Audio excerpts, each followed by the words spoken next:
Multiverse to Earth 894, a Marvel Cinematic Universe podcast that occasionally dips into other parts of the fandom, whether it's a live stream or if it's something that's coming out to you from your favorite podcast player. This episode is a little spooky, but nothing too crazy that's going to make you want to crawl under a bed or hide in a closet. We promise it's going to be all good fun. No tricks, all treats for this episode because it's actually Halloween. If this is your first time listening to the podcast, make sure you follow us on Earth 894 podcast on any social media platform or subscribe on your podcast player. Have a good time. But with me is my favorite co-host in the whole dang world, in this multiverse, might I add. And we got a special little guest here we'll introduce in just a second here. Making his return to the podcast again, it's the man, the myth, the legend, the best dad that I know. It's Louis Tonarini. Hey, yo. What's up? How you doing, Louis? I missed you. Oh, I'm good. I've been working my tail off, and I'm glad that we can get to it today. Heck yeah, man. And I might say you got a flannel. For those who are just listening, I'm just going to describe Louis. He's got his glasses. He's got the full-on beard going. He's got his headphones on, but he's got a very nice button-up shirt. And I feel like I'm underdressed for a podcast, which is something I never thought I'd say. I wore it to work today, and I don't know. They asked me to do concessions, so I figured I shouldn't look like a complete slob. Fair enough. Yeah. I feel like this isn't complete. I'm still wearing jeans, so I'm not complete slob, but I'm also not like wearing a tuxedo or anything. Do you own a tuxedo? I do not own a tuxedo. I did buy a suit, though. I don't think I know anyone other than one person who owns an actual tuxedo. And yeah, I think I'll just leave it like that. If you own a tuxedo, make sure you email us at Earth. And I'm kidding. Oh, man. But when you wear a tuxedo, you might feel very fine and dandy, and you might look very fancy and dapper. But you know what's even cooler than that? Another version of a suit, but it's not the kind of suit you're thinking of. It's the one that has, let's say, arc reactors in it. It has just all these great shots. It can do you know what we're talking about. Think like Iron Man. Think of War Machine. Think of the Iron Spider suit. There's some really cool suits out there in the Marvel Cinematic Universe. The Iron Patriot. Iron Patriot. War Machine's way cooler. Well, you heard it here. It's official. Sometimes I get confused with BioShock Infinite, if you guys know the reference too. So, without further ado, our guest tonight took the internet by storm when he first gave an inside look into his journey, creating his very own Iron Man Mark 85 suit, the iconic suit from Endgame. Since then, his videos have been watched close to 100 million views all over the place, including the nearly 2 million TikTok followers he's amassed, as well as over 600,000 subscribers on YouTube alone. Kicking butt and taking names. But what's cool in that, he's actually made it very inclusive in the community by showing tutorials on how people can actually use 3D printing and cosplay to make their own costumes, their own creations of their own device, and really embrace their fandoms in a very helpful and inclusive way. And because of that, so many people have followed along, created their own costumes in their cosplay, and just really had a good time because there's a great resource out there because of his efforts. And so without further ado, join us in welcoming Frank, or better known as Frankly Built, on TikTok, YouTube, and Instagram, all those fun platforms. But here he is, the man, the myth, the legend. It's Frank. Welcome to the podcast. Hi.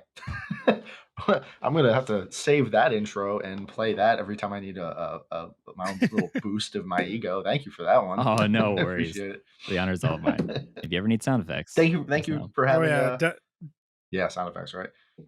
Thank you for having me. This is awesome. Thank you. We're going to say, Lou? I was going to say, if you need an intro or anything, Devin does all that recording and editing, and he does it for everybody, basically. I might need something like that. Or a hype man. I'll just follow you around and I'll just tell people like, a bard, just like The Witcher or something like that. Just really hype you up. Everyone can use it. But yeah, man. You're not wrong. Right? So I know you've been busy. You've been on the road following along. You've been at various comic conventions. You've been really suiting up. How's it feel to be back home? Yeah. It was about time. I left. It was like a little grand tour with like 10 different things going on at once. I had my last day in the military. I wasn't technically out yet though. I had to wait a few more days to like the paperwork and all that. But like left the military, finished the second suit, Star Boost, packed it all up into my car, left my house October 1st, went to Cosplay World Richmond for 2 days, then drove up to DC, hung out with a friend for 2 days, drove over to my mom's house in New Jersey for 3 days, New York Comic Con for the weekend, and then I had to drive to Newark International Airport back in New Jersey, flew to California for a week, flew back to Newark, went back down to my mom's, went back down to DC, filmed some content for Micro Center, and then drove home. And that I got home October 18th. So it was something. It was a lot of not in my own bed, a lot of just Right. hotels and couches. So Well, next time I need to complain about how I had to go to this store to pick up this, and then I had to go to like the grocery store for that. I am not going to oh complain. man. No, that sounds like a very like as tiring as that made me feel just thinking about it. That sounds like a hell of a trip and just It tons of was. stuff to do. Yeah. And if anybody wants to Google or Bing if you're weird, a Hyundai Genesis Coupe. It's a little 2-door Hyundai car that does not have a lot of trunk space. That's what I was in for those 18 days, driving around with 2 Iron Man suits, a suitcase, my one wheel, some lightsabers, and packing 2 full Iron Man suits in that and the suitcases so they don't get too damaged. That was something. Wow. It was, yeah, but we made it. Well, glad you made it safe and sound. I mean, that's a lot to pack. Yeah, Well, worth it. before we kind of dive into a lot of fun here, because we have so many questions to ask you, and then talking about just nerd out, fandom out. Let's talk all things Marvel, MCU, and maybe what else is going on in other fandom multiverse channels. But before we do, one thing we like to do as a little tradition on this podcast is kind of how we actually warm up with each other. And I guess it's kind of fitting with what you just shared. But to formally introduce it, we have the segment that we call MCU for You. And this is where we talk about what's been marvelous since we last spoke. For Louie and I, it might be we tried to and failed miserably at buying another Funko Pop that we saw on the shelf at Target or at the local Hobby Lobby or something. Or we watched a movie. But sometimes it involves something more heroic, like going on those crazy trips that you just shared. So without further ado, let's kick it off to Louie. What's your favorite thing to say? MCU for you. That is right. I told you, he makes stuff for everything. Does Hobby Lobby sell Funko Pops? Yes. So does Michael's. I did not know that. Yeah, you're gonna. Yeah. I would put like $10 down right now if you were to go to the local Michael's or Hobby Lobby. What you'll find is probably a Frozen 2 random character Funko, and then maybe even like one of those DIY ones. Because I think I've only seen the DIY ones there. Well, That's fair. good to know. Right. I actually did just pick some up.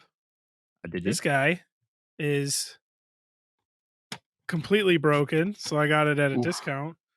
But we have an Iron Man guy here today, and I got a War Machine the other day. There you go. How fitting. It was $6.99, $5.99 maybe, something like that. I like it. Other than that, I've been working like a dog. Saturday, I worked in the morning, 6 a.m. We did inventory. Luckily, we had a good group of guys. We got finished by 9 a.m. Got to get out of there after 3 hours. But I worked the night before until like 10:30, so I was like really tired. And I was hanging out with my kids through the day, and I took my son to take a nap. And then I was playing with my daughter on the floor, and I was like dozing off on the floor. And my wife said, "Why don't you just go lay down in the bed?" And I said, okay. And then I went and laid down, and I turned on Avengers Age of Ultron because I feel like I watch Endgame all the time. Infinity War I watch a lot. The first Avengers is, one of the best. And then Age of Ultron doesn't get enough love. So I turned it on, and they were fighting in the woods or whatever at the beginning when they're going to fight Homeboy. And then Cap tells everyone to watch their language. And then they asked me if I wanted to watch She-Hulk because I slept through the entire movie. And yeah. Whoops. And Oh then we were well. gonna record Saturday. So I had gotten up and I was playing with the kids. And my wife was like, I'm gonna give them baths. I said, cool, that's my time. So she took them to take baths, and I turned on Werewolf by Night so I could get refreshed to talk about that. And then they called me into my other job to work 7:30 to 10:45 or whatever.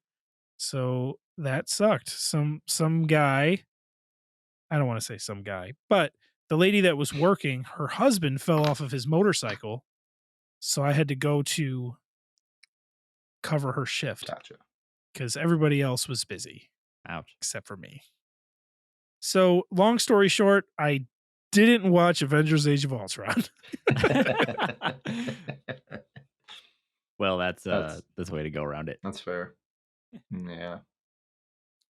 Well, awesome, man. Frank, after what you just shared, though, is there anything else that you feel like kind of fits in with MCU for you, or did you happen to watch any movies along your ride? We did. Um, uh, when I was in California with two of the other Iron Idiots, Danny and Emily, we had a very stressful, I think it was Monday, and we finally got back to the Airbnb and we went, got dinner, came back, and we were all just exhausted because we had been up since like 6 a.m. Mm, And I think we were just sitting in the living room and I grabbed the remote and then Disney Plus pops up on the TV, and I'm like, I wonder if like they're logged in. That'd be a kind of cool thing for an Airbnb, because I don't want to put my info in there. true. True. And they were. They had like an account set up and everything. Like, all right, neat. So nobody was like answering, like, what do you guys want to watch? So I just flipped through, and I'm like, it popped up right because I went to the Marvel section and it was Civil War, and I'm Mhm. like, yes. So we sat there and we watched Civil War in almost its entirety. I bailed a little early because I was really tired. But yeah, it was just a nice like way to unwind and just cool down. Yeah, That's awesome. great movie. Now I have to ask. I'm just curious. Have you ever watched any Iron Man or any Marvel movie while in your armor? Is that is No, that is that a no. personal question to ask? um, I've definitely watched them while wearing parts of it or working on it. Gotcha. I definitely can recall sitting here having parts spread out across the floor, and I'm working on electronics or something, and I'd have Disney Plus on, and I think I just started from the beginning, and Iron Man 1, Thor 1, Cap 1, just Hmm. kind of burning through. So I'm sure there was some intersection of when Iron Man was on screen and then I had a part on. So close. It counts. Nice. I would say that's not too personal. Just end it with, have you ever watched a movie while wearing the stuff? I wouldn't go any further than that. But that's what the people want to know, man. True. I'm not gonna ask what parts were you wearing, right? Then that's where we draw the line. It's more about what parts wasn't I wearing. Perfect. Well, awesome, man. For me, all I really much I did was so I'm also in a band, and so we were in the studio this past weekend, and so a lot of the stuff I did was a lot of music, but I always try and wiggle ways for me to like nerd out a bit. And so as I was trying to prepare real quick with to record with you, Lou, ultimately fell through, unfortunately. Um, I was in the middle of we were writing lyrics for a new song we're working on, and as I'm starting to like brainstorm stuff, I realized I was trying to think of uh kind of like Tony meets Peter Quill if they were like inspired by or like using them as inspiration for the lyrics. For reference, we're like a pop punk metal core-ish band if you're familiar with the genres and stuff. Think like Day to Remember to bands like that. Um, but we are writing a song that's very much like a 1975 kind of sounding song, totally outside of our wheelhouse and genre. So we decided to almost make the lyrics more kind of like a douchey kind of player guy, not Hmm, applicable to any of the guys like myself or in the band at all, not our personalities. So I was like, who does sound like they could be like a womanizer, right? And well, I thought of Peter Quill a little bit. I thought of Mr. Tony Stark, and kind of went from there a little bit. And I was like, oh my that god, works. yeah, that was fun. How you could Where pull is inspiration. Gamora? Who is Why is Gamora? Gamora? Exactly. Well, awesome guys. Let's dive into the fun questions we have out here tonight to kind of get pick your brain a bit, Frank, and learn more about your What do you got? story, what you've been up to, and kind of what's in the future. How's that sound? Let's do it. Awesome. So, for those who are unfamiliar or just totally not gone to like your origin story, so issue one of your comic book, right? What really inspired you to get into just Marvel or anything nerdy? I know you're a big Star Wars fan and other types of like pop culture. What kind of actually just got you into that as you grew up? My dad. Hmm. My dad, absolutely. I didn't grow up reading comics. I didn't grow up. I mean, I think every kid kind of probably watched an Iron Man cartoon or like the X-Men animated series or something. Like at some point, I'm sure it's Teen Titans on Cartoon Network was amazing. Um, you know, just the comic-y kind of things, Hmm. and Batman animated series that was amazing too. But Iron Man 1 came to theaters and it looked cool. The trailers looked great. Nothing like that was really out, 2008? Like, Hmm. oh, okay. So this crazy Fantastic Four and Spider-Man, and they had set some good track records. The first Fantastic Four, Spider-Man 1, 2. It's like, all right, these are pretty good. And now you have Iron Man. Okay. And I probably would have seen it eventually, Hmm. maybe not in theaters, but my dad was a big comic book fan growing up, and he liked Marvel, and he loved all that stuff. So I went to see the movie with him, and that was kind of like the start. I left that theater like, well, I think like every kid or even adult. I'm sure if it came out now and I was able to wipe my brain of it all and go and watch Iron Man 1 again, like I'd probably leave the same way. Like, Hmm. I want a suit. Like, that's so cool. But, how do you make one? Back in 2008, when you're 13, 14 years old, Hmm. like, Right. what do you do? Um, and that kind of was the start of it. And then from there, you know, uh, Captain America came out, and my dad had word notes about that. He's like, I wonder how they're going to do this because growing up in the comics, Captain America, he was just killing Nazis. Like, I Yeah. wonder how they're going to put this on the big screen, and they did it. They were able to dial it back. Hey, it's Hydra, not we're not going to talk about what Germany's doing. Um, so, and it was this because he had good information. Like, he wasn't like some super fan, like, but he just grew up reading the comics, so he just knew a lot about them.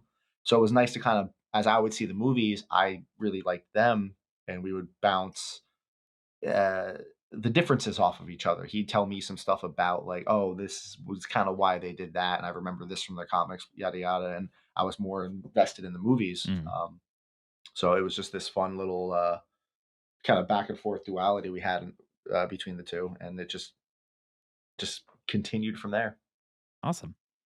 I think a lot, like, especially for Louis and I too, we were around that same age, like 13, 14, when 2008 came around and Iron Man just dominated the theater, and just Mhm. walking out of that and damn, I want a suit. All right. And it's, That's it. yeah. Who wouldn't? Who wouldn't want? You're lying to yourself. Anybody who's like, I wouldn't want an eye. Yeah, you would. If there was an Iron Man suit sitting in front of you that like actually worked, I'm talking about like could fly, you'd hop in that. Oh my god! Like, yep, this is mine now. Yep. I mean, Louis, you've trended on our own social media before just because we went to a traveling Marvel that was like mix of comics and the movies exhibit that they had in Museum of Science and Industry in Chicago. And they had, I think it was the first four Iron Man suits on display, screen use. So we saw everything. And Mhm. Louis said the famous Obadiah Stane line. And it felt so, so surreal, and it's funny to think, like, when you see the original Iron Man suit, or at least even the first couple, right, versus to where we got all the way, like, to Mark 85. It's insane that they still found all the ways to kinda, like, iterate and innovate and make those suits like, "Damn, Mhm. I want that one now, and I want that one," and just kinda going through. Do you have, it might be obvious, but you never know, do you have a favorite suit of Iron Man's? There it That is. one. The 85. Um, it was just the way it resonated with me watching Endgame. Mhm. Um, because I like the Mark III. The Mark IV really wasn't any different. It just had the triangular center. The Mark V was cool. Sorry, I hated the Mark V. I lied. That's the wrong suit. So yeah, some of the suits got cooler and newer, I started to like them. I wasn't a big fan of the Mark 42 from Uh, Iron Man 3, the modular one. It looks cool, but just all right. The Mark 43 came out, Age of Ultron. I'm like, okay, that's a cool looking suit, mm, Hulkbuster. So they started to improve. They got more muscular and technologically advanced. And then Infinity War came out, and then the Mark 50, the nanotech one, and I hated it. I was like, really? ugh. It was too CGI. Fair enough. It didn't feel like a suit anymore. It felt like a skin. Um, but he still wore it nice and fought Thanos and blah blah blah. But then seeing his Mark 85 in Endgame, it something about it. The more muscular, it was still kind of slim fit, but still felt more like a mechanical suit than the skin tight Mark 50. And it had the classic Iron Man colors. If you guys those not if you guys didn't know, or anybody listening, it was the paint scheme was modeled after the original Ditka armor, like the Mhm. original classic Iron Man suit where he has the muscles. That's why the biceps and the quads are gold muscles, but everything else is armored. So it was really reminiscent of that, and I love that look. It was more modern.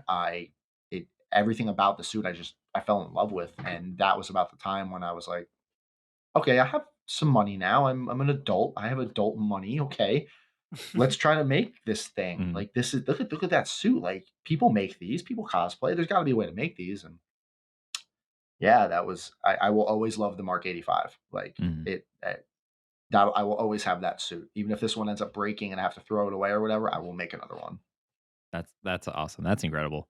I mean, just hearing all that, just I really want to go back and watch every installation of Iron Man on screen. Just be like, that suit and this suit and that suit. And I hear you on the Iron Man 2 suit. That one is just color's Just weird. wasn't a fan. Yeah. Yeah, but it was supposed. It was a suit. It was the classic suitcase, from the cartoon and all that. I don't know. I just don't like the silver and red. It was a cool fight scene, cool intro, cool whole opening to the movie and everything, but wasn't a fan of it. Yeah. Yeah. Fair enough. Now, you mentioned how that really inspired you seeing the Endgame suit and everything really inspired you. Like, how do I make this right? So, can you kind of Yep. like walk through what really helped you kind of navigate into like, okay, I think I'm figuring this out. Like, am I doing this right? Obscene amounts of money, millions of dollars in art. No, I'm kidding. Uh, it was tricky because you start Googling things and you could easily Google the wrong thing and not know it and end up down the wrong rabbit hole. Mm, I could have easily ended up on forums talking about foam and EVA foam and fiberglassing and never even heard about 3D printing. This was 3+ years ago. Um, but it can get overwhelming. It can get incredibly overwhelming, and all the resources are so spread out. At the time I started, there weren't many tutorials at all, let alone complete and good ones about making suits. And a lot of people have confirmed this back, between the 2010s and 2020s of the cosplay community when it came to like armor building, Star Wars stormtrooper armors, mhm, old Iron Man suits and stuff. It was very closed off. People kept a lot of things secretive because, they had to struggle to figure it out. So they weren't as willing to mhm, share, which no, it isn't wrong. I think that's something a lot of people on the internet. I mean, between the comments I get and the comments I see on other people's, "Hey, how'd you do that?" I don't have to tell you, and I understand that from the other perspective, where just because I'm showing you something on the internet, showing you this cool suit, this cool cosplay, this cool thing, I'm under no obligation to tell you how I did it. mhm, Now, on the same side, or opposite side of that, I think if you are showing certain stuff off and you're trying to be a part of a community where you want people to like your stuff and be receptive to it, it can't just be them all giving you praise and accolades like, wow, your stuff looks amazing constantly. You kind of need to give something back, I feel. mhm. Because without them liking your stuff and appreciating it and sharing it, well, you're just going to have one view on that picture or one like on that picture, and only you're going to be there to appreciate your stuff. You're posting it because you want people to see it. Mhm.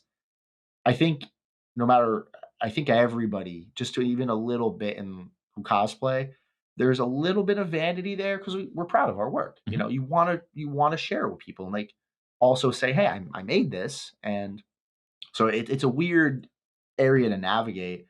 I've had people get mad at me. I've had people say that I'm stealing their ideas, that Mm. I stole this idea from that person, or just because I either landed on the same solution, like I figured out a buckle or a strapping system or a harness system or a paint trick that I just got to by testing, but might have been this other guy's like well kept secret, Mm. and there's only so many ways to skin a cat, and you're gonna figure stuff out eventually. So with all that, the resources just scattered all over the place. You kind of just need to pick an end goal. Like I went the complete wrong way. I was like, I just want to make Really? a suit. How hard could this be? Very. Start with a helmet. Start with a hand. Just start with something to figure out what you like. Mhm. Whatever medium you like. I started trying to make a helmet out of paper craft because I thought that was the quickest, easiest way. Mhm. No, no, I'm bad at that. I got halfway done with the helmet and crumpled it up and I'm like, nope, there's got to be a different way. It was one of the hardest things I've ever done. And Godspeed to those people who actually do paper craft and pepakura and Mhm. the folding Yeah. paper Oh, and resin. Oh, that looks oh terrible. my God. Yeah. And then I started Googling like what other ways to do this. And I don't even remember where I saw it. It might have been on YouTube. It might have been on the RPF, but somebody was talking about 3D printing Iron Man suits, and then I found a website that had the models for sale, and like, oh, this is okay. This is all the printers. I'm gonna say only $500, but 3-ish years ago, a printer the size of that I got for $500 was cheap. Mm. Was very cheap for what it could do, and it did it. I mean, that's still the suit I have right behind, the red one behind me is still the mostly, I'd say 90% of the parts were still printed on that first printer I got. Wow. You brought up a good point that I'm glad you brought up is the fact that when you start off, right, the intimidating factor can be really, really like make or break for some people. I mean, I can personally attest to that. Just like I wanted to build my own stormtrooper costume, right? My friend and I saying it. Yep. Talk to 501st guys, and it depends sometimes who you talk to. They're like, oh, go to the forums or this or that. Mhm. They could probably get literally every event they go to, kids of all ages, adults even, ask them, "How do I do this? How do I do this?" And after a while, Yes. it could be all right. You know how to answer appropriately and react Yeah. accordingly. But still, it is intimidating because this is a whole new thing. You don't learn it in high school or college sometimes, and Yeah. it really depends. The other thing that is still foreign to me, but it's a thing I have to contend with now. Um, I I understand. I'm on the other side of that now. Hmm.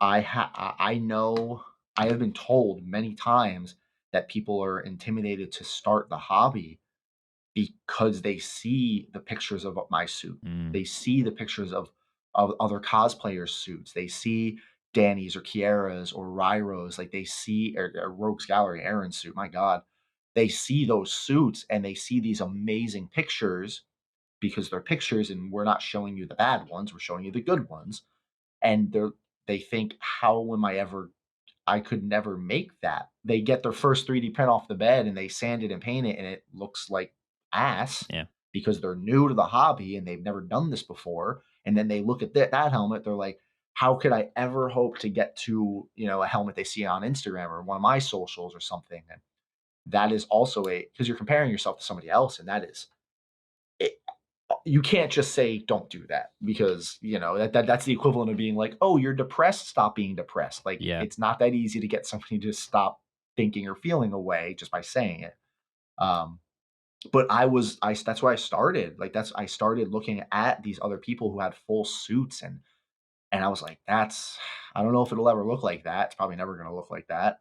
But you got to push past it. Mm, I'll never forget December of 2020 standing in, oh no, just it was December 2019. Oh my God. I walked into my first studio game room where my first printers were, and I had the suit. It was still primer white. and it was on the armor stand, this janky ass armor stand I made. And I remember walking, it was around Christmas, and I just stared at it for like 20 minutes and just got so depressed Really? because it didn't fit me right. Still, I couldn't wear the damn thing Mm, properly. It did not look like how I had ever imagined. There were no electronics in it, no lights. Didn't even pick the paint out yet. I was struggling to find paint that I liked because I was over in England and I had less resources over there. And like it all just hit me like a wave. Like I'm never going to be able to finish this thing. Like there's no way. This was stupid. And I think I didn't walk back in that room for like 2 weeks. Like wow. went through the holidays. Like I was just like, I'm gonna take a break, whatever. And I just stopped. Um, don't know why. There were also a lot of other things going on at that point. But like it was just like this wave of yeah, I bit off more than I can chew. Screw this. And it wasn't me so much quitting. It was just like I just couldn't handle it at the time. I'm like, I whatever, let's just take a break. Obviously I went back at it sometime in January. I don't know what gave me the spark to continue, but Mhm. paid off. Um, so yeah, and I never, through all my socials and interactions, I never, ever, ever wanted to paint the picture that this is easy, that this is something that, which I know sounds counterproductive because I'm trying to make it easy for people, but like it's gonna test you, and you're gonna find compromises, you're gonna run into frustrations, you're gonna mess it up. Man, are Mhm. you gonna mess it up? Um, it's tricky. It's definitely tricky, and comparing yourself to somebody else's work is the worst thing you can do. Yep. I mean, I forget the true saying, but it's like comparison is the creativity killer, and it's Yeah. Oh twofold. yeah. I mean, Yep. even in Absolutely. even it's just like podcasters, we get it too. Like we'll see another podcast you aspire to be like, or just like your own favorite one. You're like, how do they like literally make a living off this? How do they get all these like listeners and followers? And then it makes you feel like I'm never gonna do that. I'm never gonna accomplish that. And it could Oh my be, god. yeah, it could be really like a passion killer. And then it's like, why am I even doing YouTube. this? Right. It's hard. Yep. I will, there are people, the YouTubers I know or have meeting or am friends with, or other cosplayers who, I they're going to more events than me. They're getting, I know they're getting either paid at all to go to the events that I'm not getting paid to go to, or getting paid a lot more, and they still have like full-time jobs, Mm. and I'm like, oh, did I mess up? Like, oh my god, should I have stayed in the military because this person still has a full-time job and is still doing the things I'm doing? But so like, yeah, that can be very, very intimidating. Like, I might have messed up here, guys. Yeah, I mean, everyone's story is different and you never really know too, Mhm. right? But like you only see what's on the surface. So it immediately thinks like, hey, that Exactly. person's successful. They must literally like wake up successful, brush their teeth with success, eat their cereal with success, do some stuff with success. It can really like wear you down. Yeah, Um, for sure. yeah. And you brought up a good point too. And I recently saw you just announced this on your YouTube channel on a live stream too this week. You fully have transitioned into becoming a full time YouTuber and have left the military and everything, right? And yeah, how I think this perfectly just kind of goes along with what you just said. Like, what was that transition like? I mean, going through your head. I mean, that's a big stepping off point for some. Hmm. You have a solid income guaranteed as long as I show up and do the bare minimum. And I'm not trying to talk down on Hmm. anybody in the military or the job quality, whatever, like all I have to do is show up and do the bare minimum, a little bit more than the bare minimum, maybe, just to float by for the next 10 years. I've already done it for 10 years. Do it for another 10.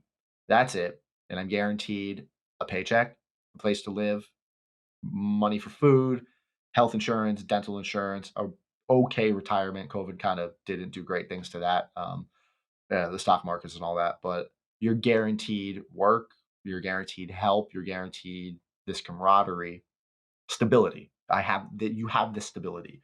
What you're giving up is I work pretty long hours and they can move me whenever they want, Hmm. and stuff like that. Certain liberties are revoked.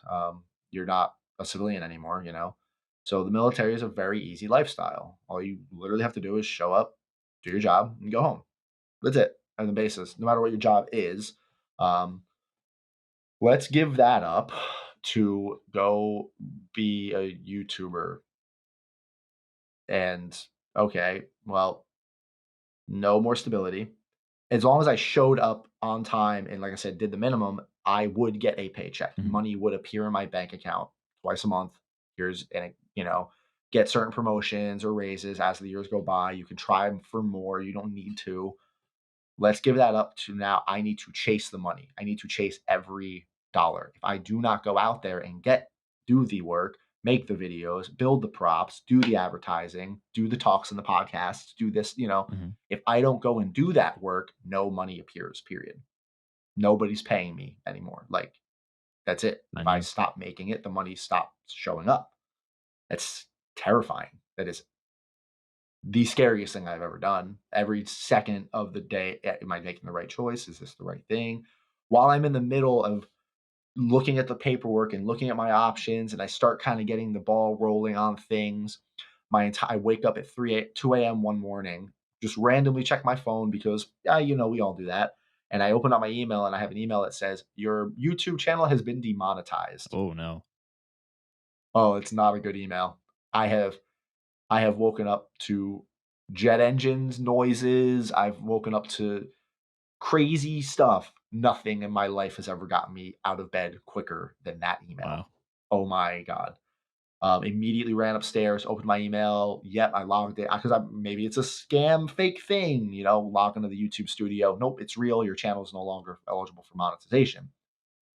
Wow, what a way for the stars to tell me, hey, stay in the military, dumbass, because Yeah, right. look, That's it a can all go away like that. Turns out the bots on TikTok, on YouTube, what they look for, like, media, and what I can only assume after doing some research. I never got a solid answer on why, by mm, the way. That was fun, but I was able to appeal it.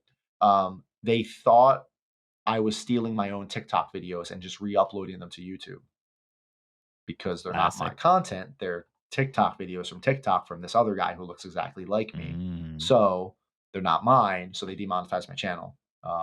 So I had to submit an appeal video. I literally recorded it that night, uploaded it. It was a 5-minute video of me showing my workspace. I am me. I also post on TikTok.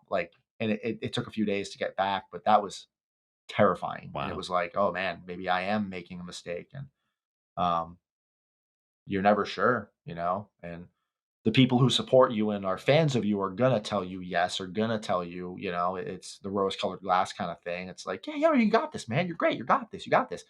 But those aren't the people you really want to ask, is this a good idea? It's like, they're gonna tell you yes because they like you. And then the people who don't understand it, some people I work with, some older military heads, that's a dumb idea. No, just stay in. It's what's another 10 years. Mhm. And these are the people who have zero ambition in their life. They're happy showing up to work, getting a paycheck, going home, fishing on the weekends. That's fine. There's nothing wrong with that lifestyle, but, like, I couldn't imagine letting this opportunity pass me by.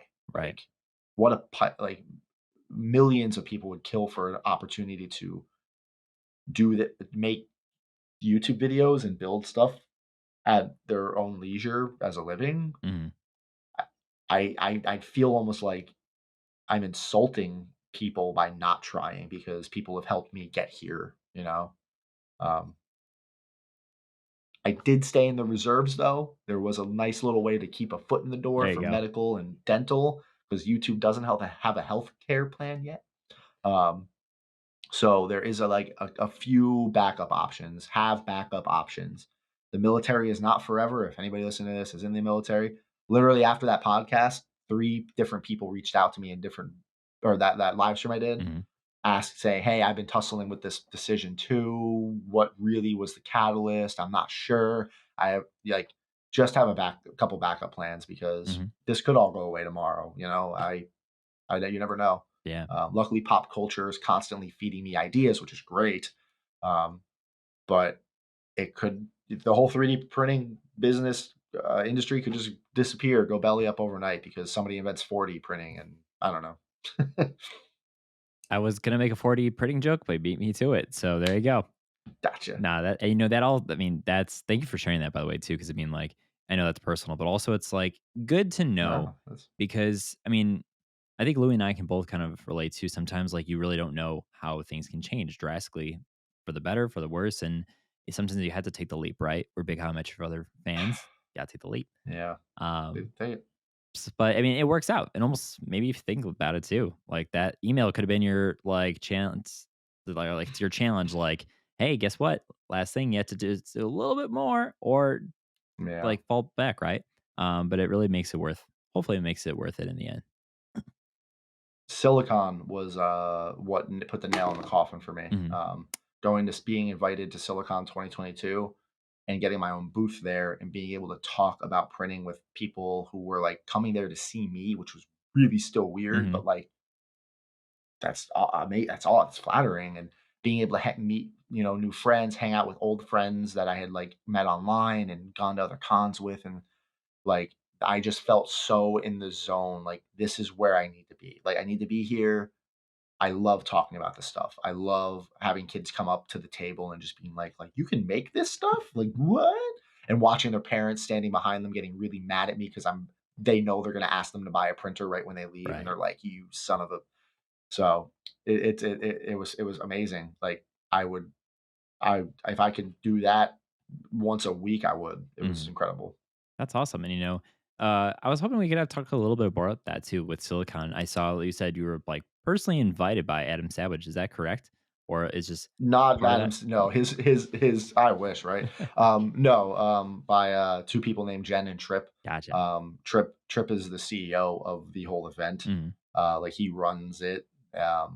And Adam's kind of like the figurehead. Like I think they're like equals. I'm not quite sure their Right. dynamic with each other, but I had um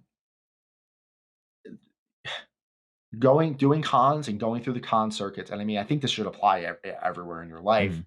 You never know who you're talking to, Right. and I cannot iterate that enough. You never know who you're talking to, unless the person themselves is being mean to you or whatever. Be nice, be endearing. There's no reason to be mean. Mhm. My first 20 Silicon 2021, the first time me and the other Iron Idiots had ever met up together. We wore our suits. We got to meet Adam Savage for a few like seconds and got that photo next to his Mark One.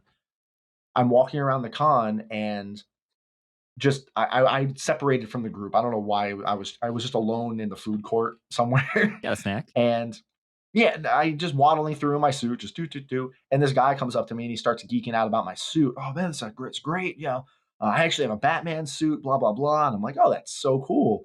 And then his daughter walks up to him and is kind of standing there while me and him are just talking. Mhm. And then he's like, and he shows me a picture of him in the Batman suit, and it's like a really good Batman. It's the Christian Bale one, Oh. and Ooh. he's like, yeah, Adam lent it to me, and I'm like, Who what? are And you? and then his daughter kind of nudges him. And she's like, Dad, you're doing it again. And he's like, oh yeah, no, yeah, Adam. Oh yeah, by the way, I'm Trip. I'm the CEO of Silicon. Like I was talking to this man for like 20 minutes, and I had no idea who he was. And the suit he was wearing was the actual screen used Christian Bale Batman suit that Adam has Oh my that god. he lent Trip because when you Adam Savage is your friend, you just get things like that. Um, Geeked out, thanked him for the event. He was like, "That's awesome, blah blah blah. I have places to be," and I'm like, "I'm sure you do." And he left. He Mhm. walked. He didn't have any special badge. He didn't have a badge that said like I run this. It Right. just said guest or exhibitor. Um, and then like a week or two later, I messaged him on Instagram because he started following me, and I thanked him again, like, "Hey, like thank you so much for this event. That was amazing. That was my first con in the U.S. First con in my suit. Can't wait to like come back next year." A few months before this Silicon 2022, he messaged me again on Instagram and he's like, "Hey, you want to come as a featured guest?" Yes, Heck yes, yeah, man. yes, I do. Yes, I do. Oh my god, yes, I do. Um, so I don't know. Would he have reached out by himself if we didn't run into each other at the food court? And I don't know. All I know is what happened in the order that it happened, and man, you never know who you're talking to. Let it be known. I mean, that So is a fantastic lesson. yeah, Fantastic. like, and that's just at the whole cons. Like, I at New York Comic Con, I ended up at this eating this. It was an underground ping pong bar dance club. It was weird. It was the most New York thing I've ever heard in my life. it was it was a cosplay after party for the con, and I Mhm. end up playing ping pong with like a few of my friends, and then this random guy in a Fire Fist Ace hat from One Piece, Mhm. and he's cool. We're just drinking, hanging out, and then later, like when he leaves, my friend Brittany's like, "Yeah, that's Beast Boy." I'm like, "What do you mean, like the voice actor?" She's like, "No, that's Beast Boy from like the Titan show on HBO or whatever, like the actual actor." Oh And I'm my like, god. "Oh, okay." Like, I stole his hat. My bad. Like, cons are weird. Cons are very weird. The whole circuit's weird. mhm. Like it's amazing. And these people, everybody's nice. And I think people need to be because of social media nowadays. If you're if you're a dick, people find out, and then nobody wants to hang out with you. Yeah. Nobody wants to work with you. Like, and people are going to these events because they enjoy it, and it just radiates, and everybody feeds off that energy. And it's if anybody's hesitant about going to a Comic Con because you think you're gonna feel weird or be like ostracized, or go, my God, go. Mhm. Like, save up, go to a big one. Go to New York Comic Con, San Diego Comic Con, Dragon Con. God, prepare your liver if you go to Dragon Con. Um, like, just go to a big one and experience it. It is the best time you will ever have if you are a geek in any way, shape, or form. That's perfect. I mean, Louis, so Louis and I went to, it was a relatively nice sized Comic Con in Rosemont, Illinois this past summer, and it was called Fan Expo. And so it was Oh, actually, yeah. yeah, you're Okay. familiar with Fan Expo and all their, I know they have multiple ones, Absolutely. right? Yeah, it's pretty Oh, good. yeah. Yeah. So it was Louis' first ever convention. And so we got to walk around, we got to check just the whole place out and just really introduce like Louis. We, it took forever. We told the story 10 times in the podcast, but we tried to hunt down this one single booth that had like celebrity candles that they printed with like the Jesus kind of like candle that you see at like Mexican stores and things like that. But it had like Adam Driver on it. That's the one I got. Jason Sudeikis. What Like it it's was fantastic. it was candles because I saw one just like that, but it was pictures, and it was like, yeah, they were in the classic Yep, Jesus that's kind it. of framing, and it was like Obi-Wan, and Yep. it was Walter White. It's Yeah. probably the exact That's booth, the awesome. exact company. Probably. Yeah, we spent about 2.5 hours trying to find that booth. The one where we're trying to like hunt it down via screenshot on a story to figure out what aisle number it was in. It was a crazy time. But Louis here, he made his one of his first costumes, l- like to label it, where he actually took this big cardboard. I'm not sure if you have it with you anymore, Louis. But he actually had a symbiote buddy that he put in his shirt of Venom and It's out in the everything. car. It's a 40 by 48 piece of cardboard that I cut in the shape of a kind of when Venom's coming out of his back in the movie. And I just cut it in that shape and I spray painted it black and I cut out just pieces of paper into teeth and the eyes. And the problem with cons is we were like sardines. So I'm walking around and this thing is Yep. just slapping everybody. And eventually I just kind of held it next to my head while we walked by and it wasn't as fun having a Venom walking around with me, but it was cool. It was a great time. That's why anytime I wear like the suits, we just go by the front entrance and you hang out Yeah. because you're not walking down the aisles. It doesn't happen. Mhm. So you mentioned Silicon and everything, but you've also been fortunate enough to be actually been invited to some pretty big events, like let's say premieres for various Marvel properties and such like that. So can you talk a little bit You about that experience? Like, what was maybe your favorite one you've attended so far? Oh God. So the movie ones are the bigger ones because they're live streamed. Hmm. So the Doctor Strange one was amazing. That one I very much Nice, remember. We all went to Dave and Buster's afterwards, and again, you also get to see your friends. You also get to see all these cosplayers that I've become friends with online. Uh, uh, and just you meet people again. Straw Hat Goofy, Soups, Taya nice, Miller, Caitlin Christine, people like that. Like you just, oh, it's you again. It's, oh, hey, and sometimes they make it to the little after party food grab or not, or so the Doctor Strange one was awesome. The waiting sucks. That's the thing you don't see during when you're watching the live stream, but like you're in line for like 2.5 hours waiting for them to do the screenings and COVID, and then you Mhm. go and then you're waiting. They stage some of you here and some of you here and some of you here, and but the other fun aspect was the Moon Knight one Mhm. because since it was a show, it wasn't live streamed. So they had a DJ. They were a lot looser with like the whole event. Mhm. It was still, everybody Oscar Isaac and but it just wasn't as scripted almost like, hey, this is Nice. gonna be live stream. We're on a schedule, it was a lot freer and no, they're fun.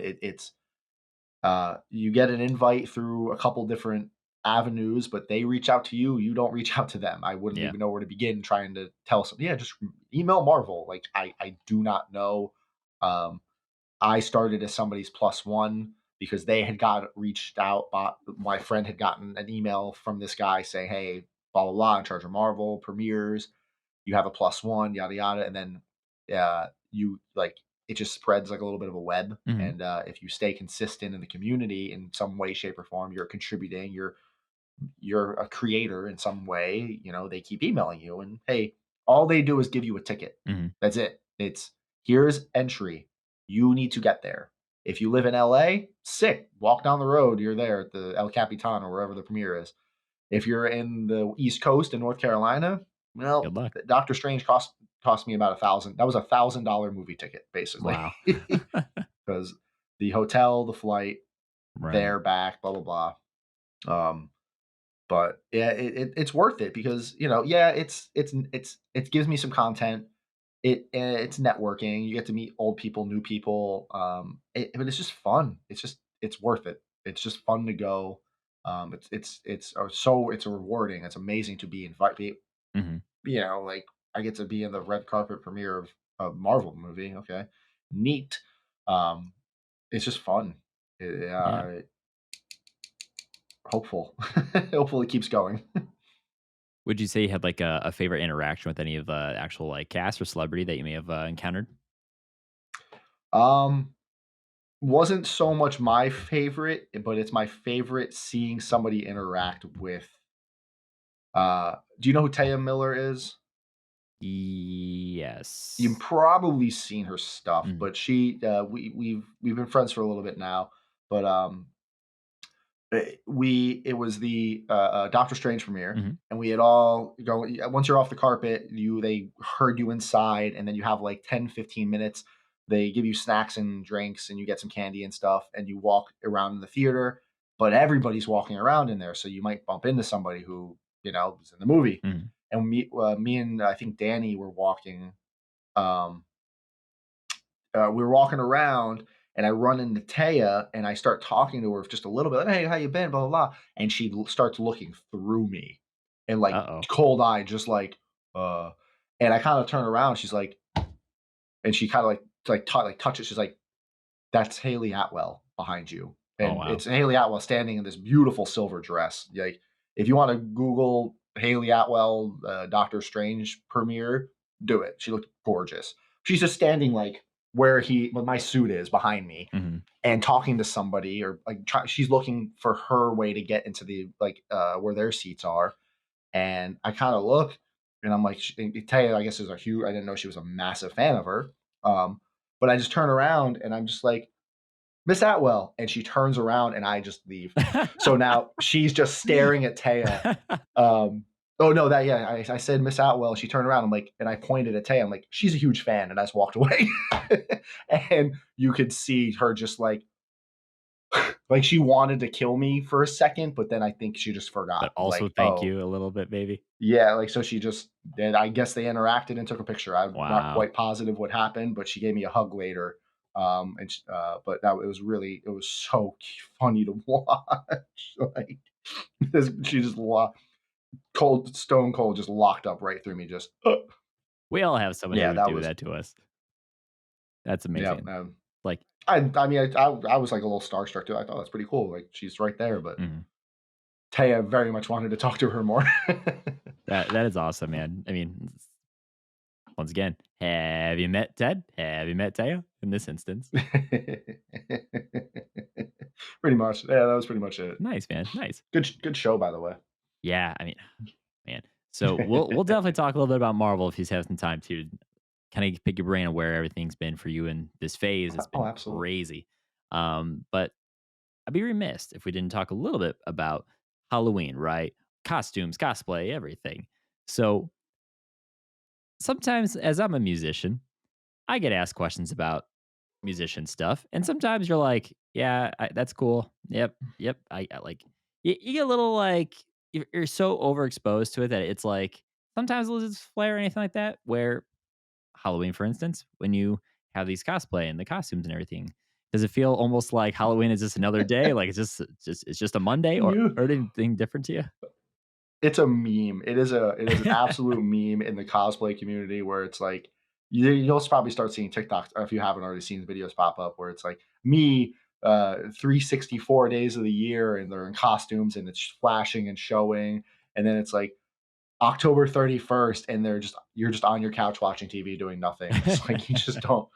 And I get it. I actually like I'm trying to figure out what to do this Halloween. My buddy invited me to a costume party at his house on the 29th. And then I kind of made a joke. I'm like, I'm not wearing the suit, you know. He's Yeah. like, oh, okay. Like I We're like, we were I hoping you would wear the suit. I have a Deadpool costume. I have some other costumes I can wear, Mhm. but like I don't want to I don't want to take it all apart to wear it for an hour at your It's a lot. It is. But I don't know. Yeah, it's either just another day or you just don't care because you're working on the costume you're working on costumes year round. So Mhm. it's like I don't really want to be bothered for Halloween, you know? Right. I'm not beyond dressing up, but like I mean I know other armor cosplayers, like Iron Man cosplayers, well they'll actually go into the local towns or something and they'll find costume contests and just clean up. like, Oh, man, I mean, hilarious. and I will not. I'd be lying if I said I didn't look for some local ones too, but they're just kind of far. It's like, is it Like, worth it? exactly. Like it'd be nice to get something back from it. You Mhm. know, like hey, here's $100. Thanks for wearing your. Because they're not gonna know. I Yeah, mean, some of them might know. They'd be like, "Did he make that just for this?" Like, yes, yes, I did. that's awesome. So, do you happen where you live, do you happen to get trick or treaters at all? um, last year we got two. Wow. Which is weird because I do live in a very and I think it was still COVID. I think it was Mm, still just we weren't quite there yet. So I don't know if because I also thought about just like suiting up and just handing out candy like yeah. that. But then two things will happen. One, I need to actually suit up and put in that motivation, which that kind of sucks. And then when there's no trick or treaters, you're just standing there like a dumbass in an Iron Man Yeah. suit. Like, and then two, then everybody's gonna know where I live. Right, right. And I don't know if I want to be the guy in the block who has an Iron Man suit. Like just I don't know. It's different. It's different when people know, you know? That's fair. Well, So to be fair, Tony Stark told everybody on television where he lived. So that's true, but he had a lot more money and security. I have two dogs and a good attitude. 2 dogs and a good attitude, that needs to go on a Yeah, shirt. yeah. So I would so that's what I did last year. Mhm. I actually went on base. Oh, wow. Up to my buddy's house because there was on base housing, you know, on Seymour Johnson, and he was like, "Yeah, man, why don't you?" I don't know how the conversation even came up, but I'm like, "Yeah, I'll come into your house and I'll suit up and hang out and hand out candy in front of your house," and that's what I did, and it was actually a lot of fun. Mhm. Um, and there was a lot of traffic on base and like kids walking by, blah blah blah. And then I went and watched my Ring camera, my doorbell camera, to see how many people came to my house Mhm. like I said, like 2 people walked by. Like, this place was No dead, and souls. yeah, I was like, "Oh god, thank god." I would've been pissed. I would've been so mad if I had stood outside for 2 hours in the suit and 1 kid came up, you know, like Yeah. so, I'm thinking about doing that again this year or maybe a trunk or treat, you know, I could do something like That'd be that, but I cool. don't have kids, so that'd be I think it'd be kind of it would look weird. Mhm. Like, I know I wouldn't have there's no mode like I have I have a cosplay costume. Like it'd be fun for kids to get pictures with Iron Man, you know. But I don't think everybody would see it that way if I didn't have my own little ones running around. You know what I mean? You might actually have the Because parents it's who run to you first before the kids. I that's completely true. disagree. I think Really? everybody would lose their minds to see Iron Man. Absolutely. Maybe I'll look into something like that. I have 2 Hmm. kids, and if Iron Man was at the trunk or treat I have to work at on Sunday, I would lose my damn mind. Hmm. You know, I'm sometimes I going to say, dress up as the Red Hmm. Guardian, and nobody knows who that is, and I have to explain to everybody that I'm Russian Captain America. That's fair. Yeah, maybe I will do that. Maybe I'll do something like that during like Saturday morning. I don't know. I gotta figure that out. It's gonna be this one. I'm gonna wear this one is so much more comfortable. Star Boost. mhm. I can put it on easier. It's way more comfortable, way easier to transport. So it'll be him. Um, Either way, uh, The you win-win. see, just the just you don't even have to wear the whole thing. Just the helmet. Everyone's losing their damn minds. Just saying. thank you.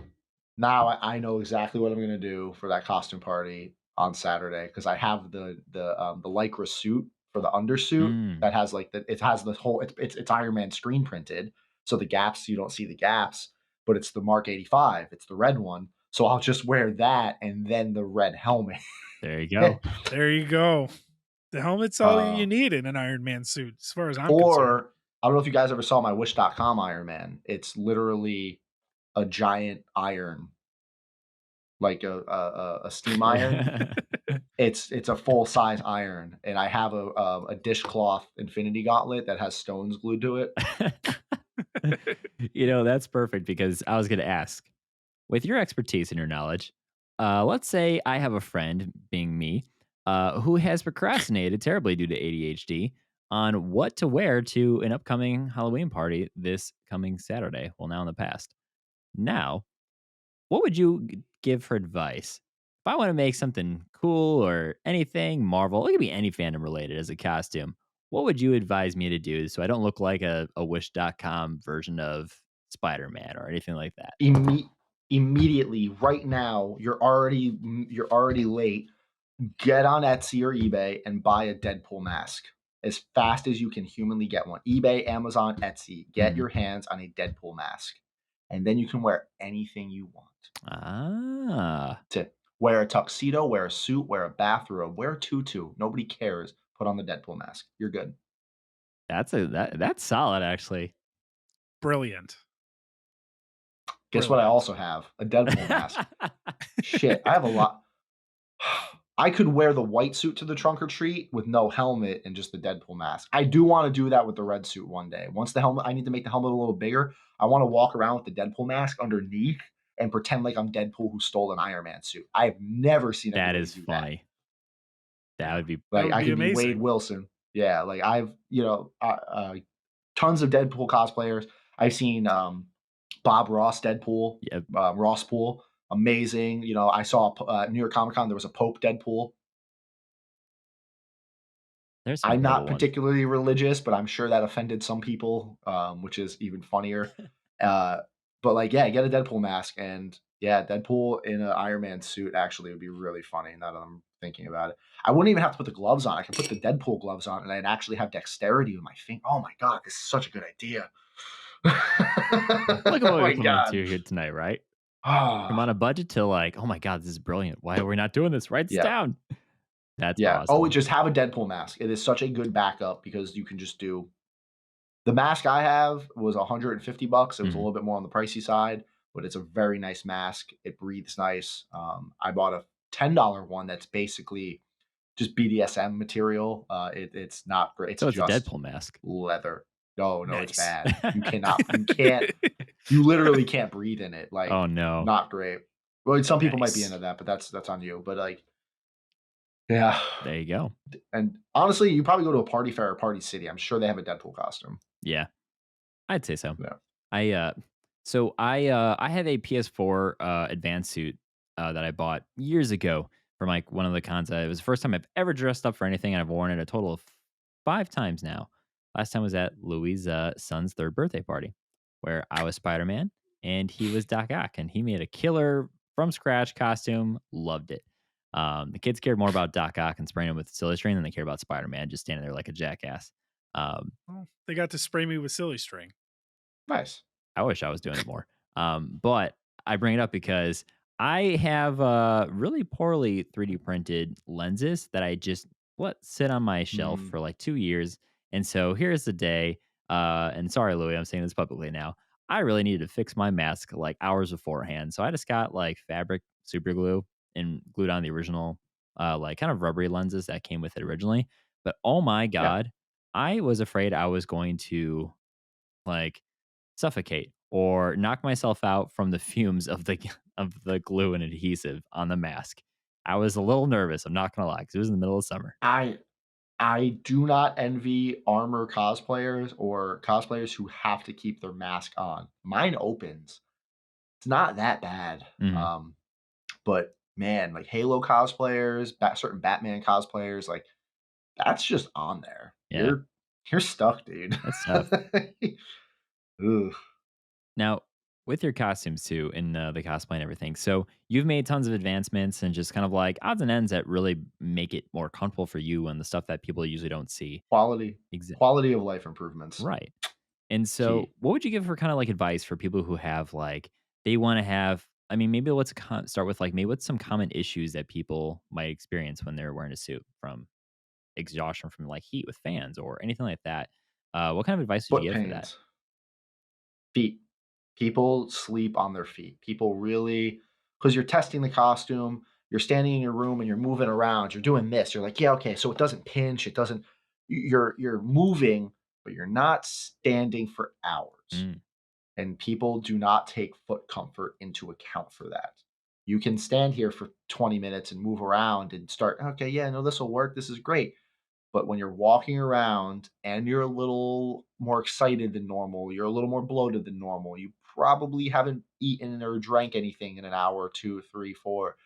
Uh, your feet start to hurt bad. hmm. And so I can't sit in my suit. When I'm in the suit, a timer, it's almost like a video game.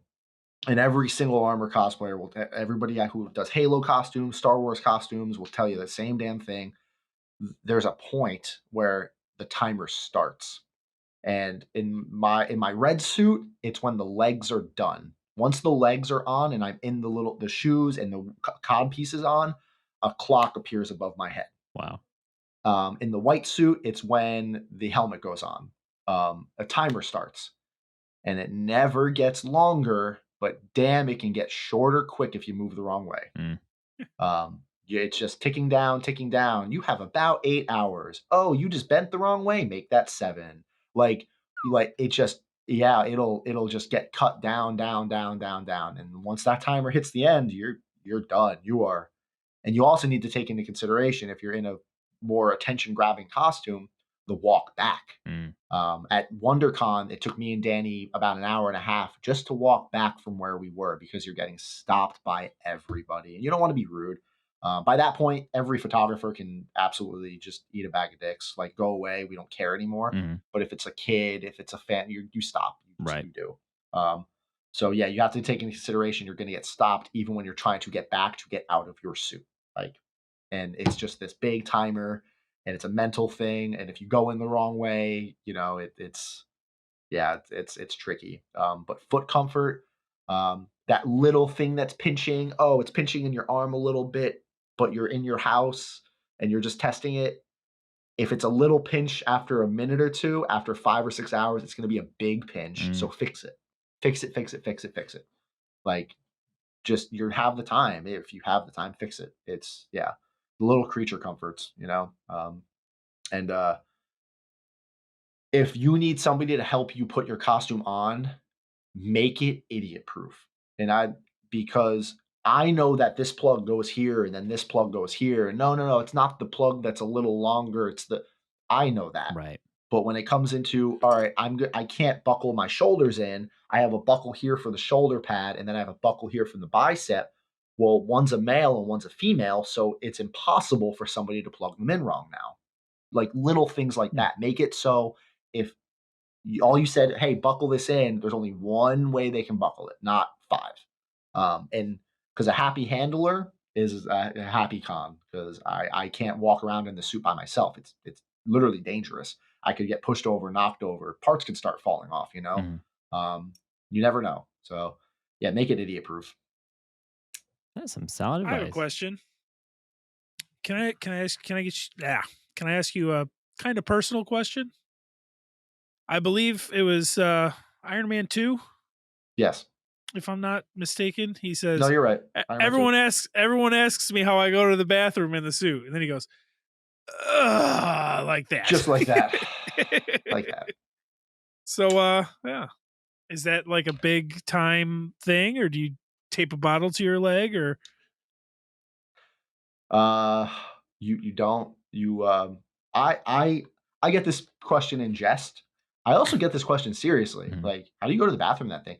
You hold it like a functioning adult. Do yeah. people just walk around in your lives like you're in a meeting and just, oh, I peed. Like you have no bladder control. You just piss yourself because you're just like, I've Just like that. yeah, I'm in the middle of I'm watching Avengers Endgame for the ninth time, and I don't want to get off my couch and I peed. Like you hold it, or you do the responsible thing and you fast a little bit because you know the next day you're gonna be in a friggin' Iron Man suit for 7 hours. Don't drink, don't eat or drink a lot, or have a high fiber diet. I don't know. You hold it. If you really got to go, you go. You figure it out. You take it off. Um, no, once you're in it, that's like I said, Gotta that's that commit. timer. And if there's a rumbling in your tummy, that timer is gonna get much shorter quicker and in it. And sometimes when you get the suit off, you don't want to put it back on. You're done. You're like, yeah, I'm good. I'm done. So or you piss yourself. It's fair. Yeah, There's whatever. 3 It's already options. yellow, right? Yeah. It's just bring a little depends with you and call it a day. So another question that I had was, we started the interview. You said all you ever wanted was this Iron Man suit, and I don't want to make it sound bad, but you keep saying that you really don't want to put this thing on. You really don't want to put it, like, it's such a hassle to put it on. So now you finally have the suit, and it sounds like you kind of don't want to wear it most of the time. Is that fair? Yeah. It's okay. It's it needs to be it's for an event. It needs to be for something. It's fun to wear. It feels awesome to wear it. The best feeling of wearing it is when you don't have the helmet on and you're just in the armor. It's like awesome. You just feel like such a badass because A, you can breathe and see, which is, ideal. And you're just in this suit and you're like, this feels pretty cool. Yeah. It's a cool feeling. Um, but like I was talking about earlier when I was at Silicon and I wasn't in the suit. I did wear it a little bit, but I was at my booth and I had the suit next to me.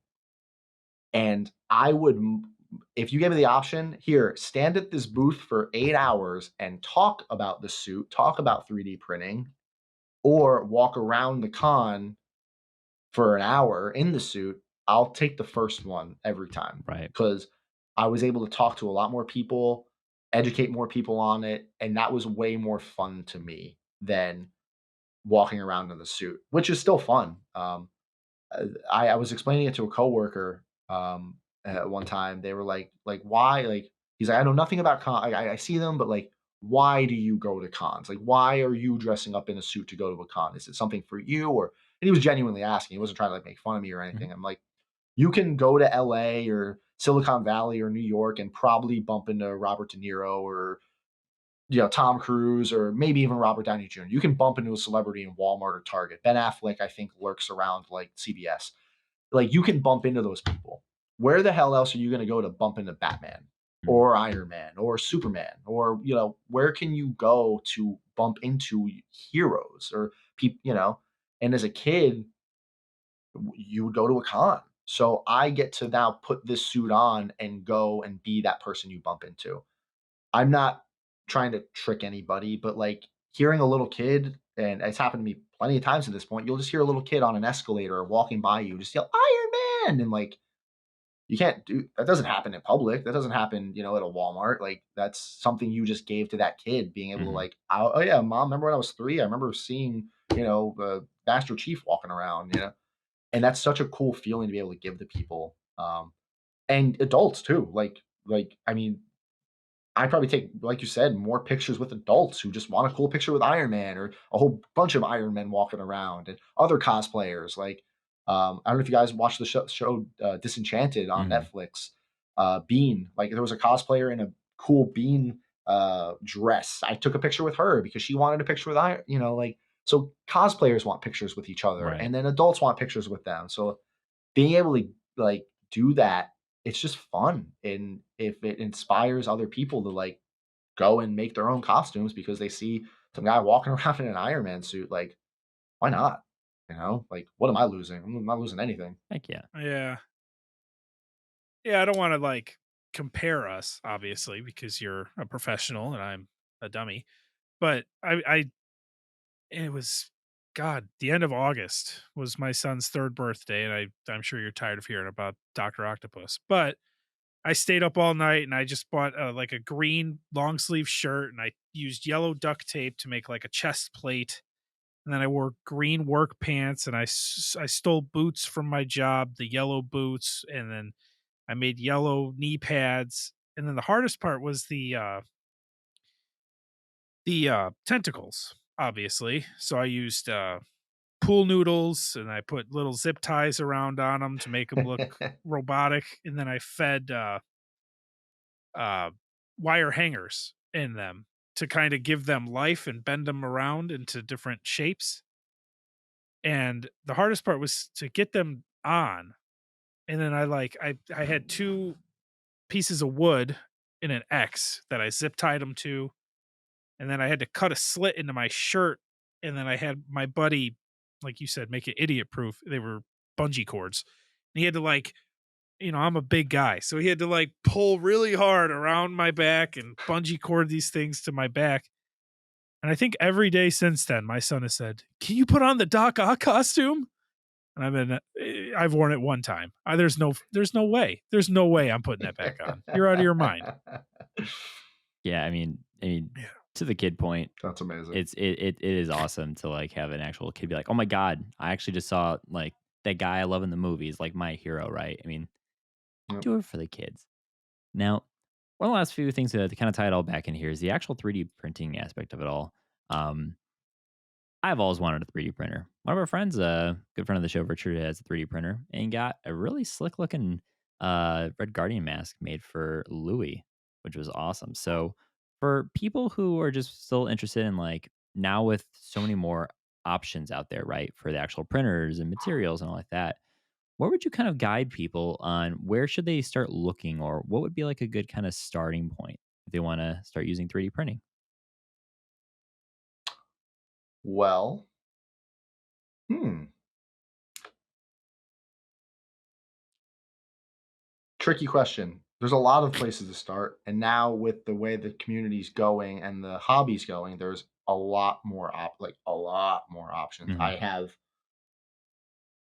10, 11 different brands of printers sitting downstairs right now that I'm just testing, Wow. like from companies and stuff. And so it can be overwhelming. Hmm. Um, YouTube, like I'm not just plugging my channel. Like there's tons of YouTubers who are giving reviews and the best printers or the top recommended printers. Like there's always those videos, especially now around the holidays. I actually need to make one for like November, like what I use this year and what I recommend. Hmm. Um, but YouTube reviews, and don't feel bad if you didn't, if as long as you got one and it's working for you, don't feel bad you didn't get the other one because there's so many options. It's like, I got a Honda and I should have got a Toyota. It's like the Honda works fine. Hmm. You just don't get hung up on that. Um, yeah, Amazon reviews aren't too bad. Obviously, if a lot of people are buying them and they have good reviews on them, okay, probably go for that one. Pick a budget, stick to it, and stay in that price range, and then start looking. Like you want to set your budget first. How much am I willing to spend on this? And then you want to start going to look at them because you could easily not have a budget, and then now you're looking. Oh, is the $200 one better than the $800 one? Oh, I don't know. Just set your budget first. All right, I have $200 to spend. What can I get? Hmm. Okay, this is what I can get. Let me now dice through the reviews. Okay, this one, the Ender 3 keeps popping up in everybody's recommendations. And because the Ender 3 and the Prusa Mark 3 are the same size, but one cost $1,000 and one cost 180. So if you don't set that budget, you're gonna be like, well, what the hell makes these two different? Oh my god. Yeah. Um, so yeah, just and it's cheap enough now where you can just get your feet wet. You can spend $150, literally the price of 3 video games, or less actually. Um, That's sad alone. Just got to say that. right? And you can get a 3D printer. For the price of 4 video games, you can go to a place like Micro Center or Amazon, get a printer and a roll of filament, and make a Mandalorian helmet. This is the Oh, way. okay. And like that's amazing. Like that's so sick that that technology is just here now. Like, oh, I want to make this. Oh, I made it. Obviously, there's a little bit of time in between that, but that's the gist of it. Mhm. We're not quite to replicators yet. Right. Um, yeah, dive in. And if you were like, if you want to expand on the hobby, you'll buy a second printer. I know very, very few people who are in the hobby. I don't think I know anybody who's been in the hobby more than a year who still has just one printer. Actually, Adds up pretty quick. you don't. Yeah, you're like, oh, you have the small one, it works. You learn, you save up for a big one, or you sell your smaller one and you buy a bigger one. Mhm. There's always room to expand. That's it. Yeah. And the reason I recommend Amazon is because you can also return them. When you Mhm. start buying from some of the Chinese companies like Creality and Soval and stuff, it's a lot harder to get customer service and return your printer if you don't like it. You're going to pay a little bit more on Amazon, but you can just ship the damn thing back, and that's it. That's really And you'll good to get your money know. back. Yeah. Yeah. 'Cause especially Yep. sometimes, like, it can be a risk if you get something like that and you're just not too sure, and if Mhm. unfortunately it doesn't pan Yeah, out. exactly. I'm not saying test it out, but I will say that I ordered it was a $500 printer, the Soval SBO3 off of Amazon. I got the box. I had 3 of these printers already. I wanted a 4th one. Mhm. Get the box. Immediately when I pick it up, I'm like, "That's a little lighter than it Oh, should no. be." I open it up, and it is half of a Creality Ender 3 printer dropped into it, like, the bottom half. It just in the box, and I guess somebody bought the printer, the Soval, took it out, put half of their Ender 3 in it, and sent it back and probably got a full refund. I was pissed, but also outstanding move because he probably did that twice. The other half of the Ender 3 was probably in a different box. Like, I hate I this was asshole, pissed. but I gotta applaud the, I like, no. creativity. Oh, yeah. Yep. Out good move, you dickhead. Like, I was so mad. But yeah, Amazon took it back because it looked like a 3D printer. I mean, it was in there. I, Yeah. I'll never forget one time when years ago, Little Big Planet 3, you guys know the game? Remember when Good game. Redbox, right? So much fun. Red box. Redbox Yeah. had the game. I wanted to, play it before I bought it, Oh, no. and, that's when I found out.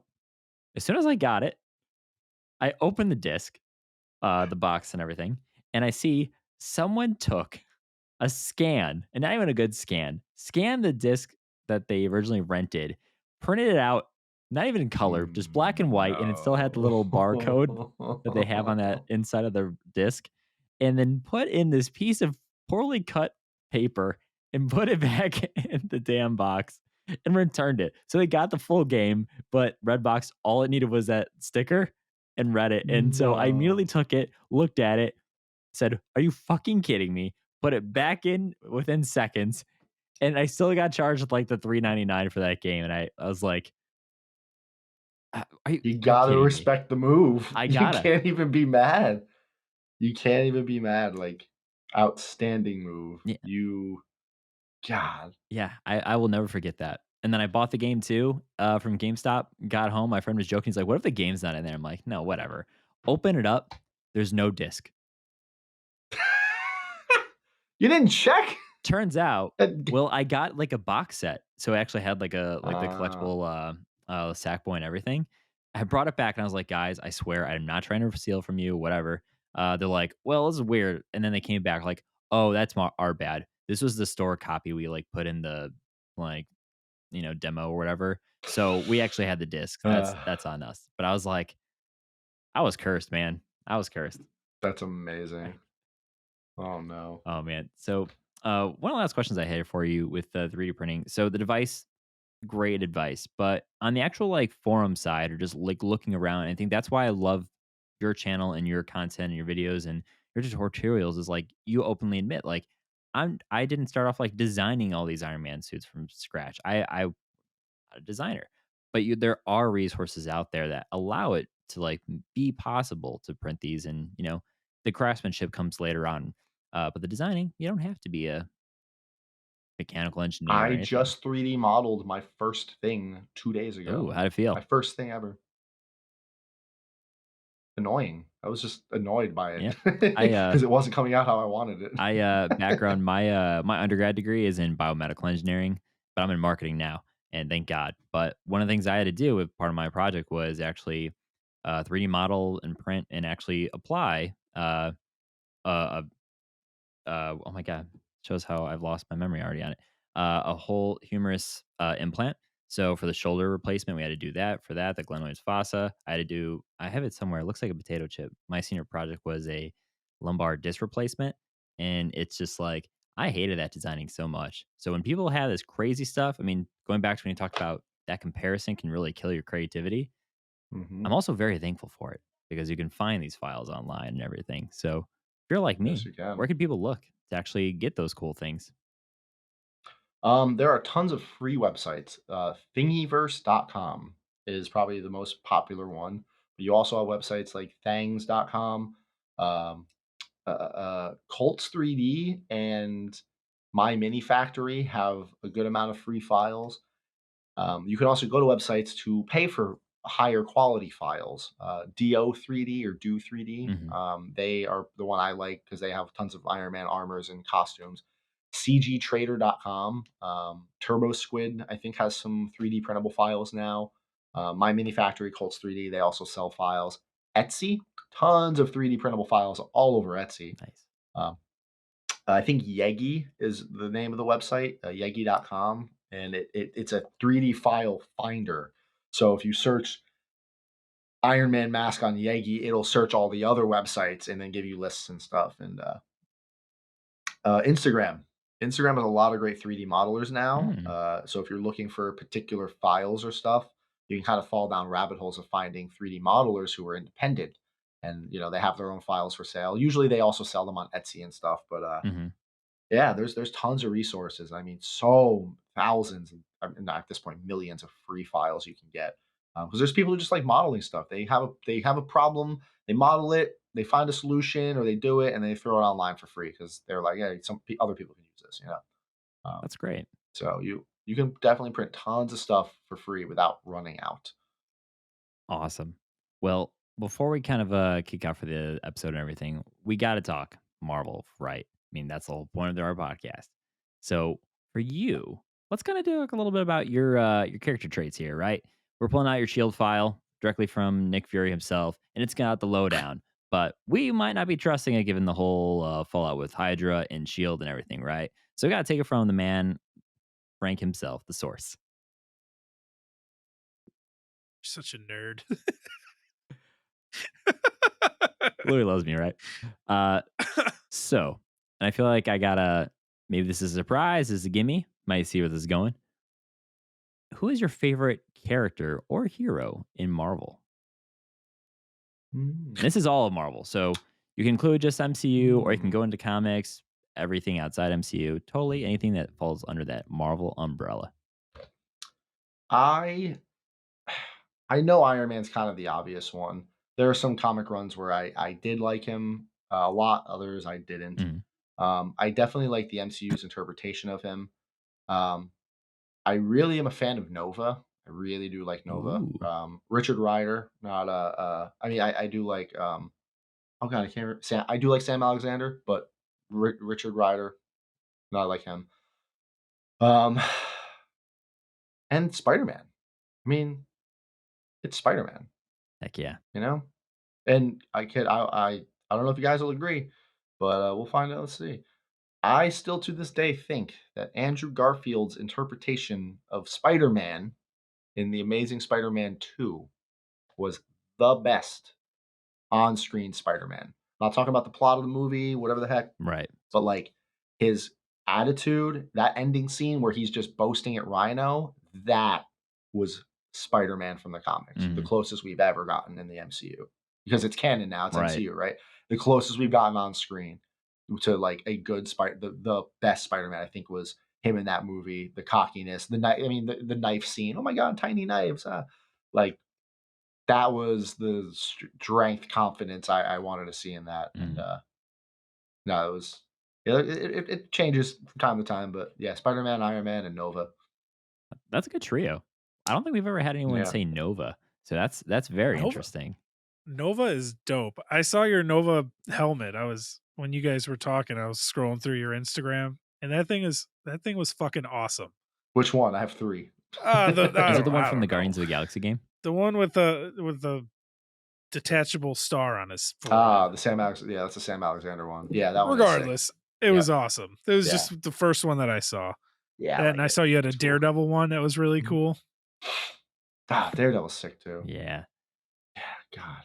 And Mm. we can't say that's a hot take on your Andrew Garfield and the Amazing Spider-Man 2 because I also kind of fall into that pool where I think Andrew was probably one of the best depictions of Peter, as well Oh, as see, I thought Spider-Man. he I think he was the worst You Peter. think he's a worse Peter? Interesting. He wasn't really picked on in both. I mean, he had a little scuffle with Flash a little, but, like, he was a little bit too confident and popular not in the suit. Mhm. Toby, I think, was the best Peter. He was a nerd. He was the whole movie, whole first movie, he was just getting shit on. Right. That's Peter Parker. That is Like, true. That is true. Andrew was a little too confident and good looking, but he was the good Spider-Man, Mhm. which I think Tom is an okay blend of both. He's made fun of. He's a little bit of a geek, a little too confident, but I don't know. Yeah. Mm. I do have to say with what you're saying, that's why in No Way Home, when you see Andrew Garfield come on, he's Spider-Man.